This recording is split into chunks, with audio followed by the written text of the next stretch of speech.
श्रीमद् भगवत गीता गीता सार अध्याय 1 श्लोक नंबर 1।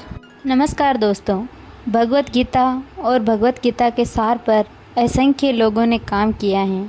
जाने कितनी गीता आपने सुनी भी होगी, लेकिन मैं आपके सामने प्रस्तुत कर रही हूँ गीता की एक और व्याख्या। क्या विशेष है इस गीता में?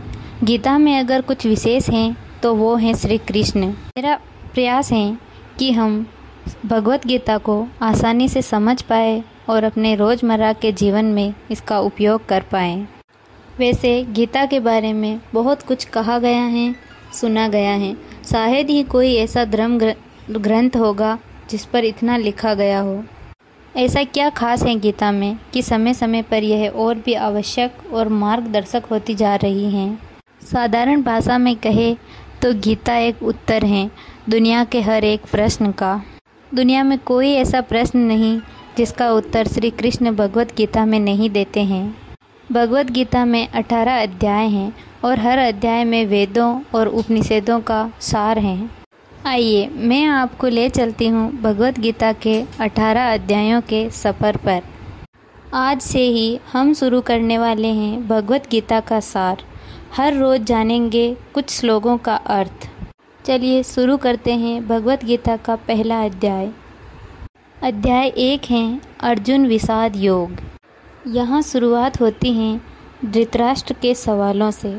वो जानना चाहते हैं कि युद्ध में क्या हो रहा है, उनका पुत्र दुर्योधन और उनकी सेना क्या कर रही है, और साथ ही में पांडव पुत्रों की सेना क्या कर रही है। उसके बाद दोनों सेनाओं के सूरवीरों का वर्णन और उसके बाद आता है अर्जुन का विषाद, मतलब कि उनका दुख, उनकी समस्या, उनका धर्म संकट। इस वीडियो में मैं आपको प्रथम अध्याय के 10 श्लोकों का हिंदी अर्थ सुनाऊंगी। आइए सुनते हैं प्रथम अध्याय का प्रथम श्लोक। धृतराष्ट्र संजय से पूछते हैं, धर्म क्षेत्र कुरुक्षेत्र में एकत्रित हुए मेरे पुत्र और पांडव पुत्र क्या कर रहे हैं। धृतराष्ट्र जानना चाहते हैं कि युद्ध क्षेत्र पर आखिर हो क्या रहा है। धृतराष्ट्र अंधे थे, देख नहीं सकते थे, लेकिन आँखों से अंधे थे, मन और मस्तिष्क से नहीं। उन्हें पता था कि वो धर्म के साथ नहीं हैं, क्योंकि धर्म तो वहाँ था जहाँ श्री कृष्ण थे। अपने पुत्र मोह में उन्होंने शांति की जगह युद्ध को चुना था, लेकिन वो जानते थे कि इस युद्ध को जीतना आसान नहीं होगा।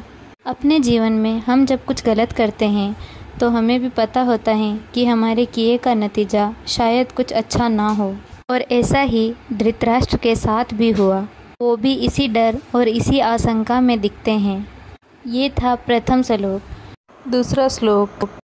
इस पर संजय बोले, उस समय राजा दुर्योधन ने व्यूह रचना युक्त पांडवों की सेना को देखकर और द्रोणाचार्य के पास जाकर यह वचन कहा। तीसरा श्लोक। हे आचार्य, आपके बुद्धिमान शिष्य द्रुपद पुत्र धृष्टद्युम्न द्वारा व्यूह आकार खड़ी की हुई पांडवों की इस बड़ी भारी सेना को देखिए। चौथा श्लोक।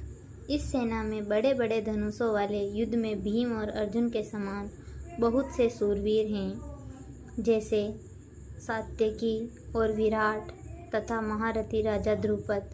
पांचवा श्लोक। और धृष्टकेतु, चेकितान तथा बलवान काशीराज, पुरुषजीत, कुंती भोज और मनुष्य में श्रेष्ठ शव्य।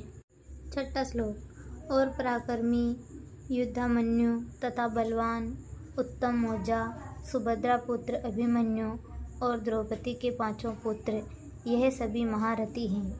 सातवां श्लोक। हे ब्राह्मण श्रेष्ठ, हमारे पक्ष में भी जो प्रधान हैं उनको आप समझ लीजिए। आपके जानने के लिए मेरी सेना के जो सेनापति हैं उनको कहता हूँ। आठवां श्लोक। एक तो स्वयं आप और पिता में भीष्म तथा कर्ण और संग्राम विजयी कृपाचार्य तथा वैसे ही अश्वत्थामा, विकर्ण और सोमदत्त का पुत्र भूरिश्वा। नौवां श्लोक। तथा और भी बहुत से सूरवीर अनेक प्रकार के शस्त्र अस्त्रों से युक्त, मेरे लिए जीवन की आशा को त्यागने वाले सब के सब युद्ध में चतुर हैं। 10वां श्लोक। भीष्म पितामह द्वारा रक्षित हमारी वह सेना सब प्रकार से अजय हैं और भीम द्वारा रक्षित इन लोगों की यह सेना जीतने में सुगम है।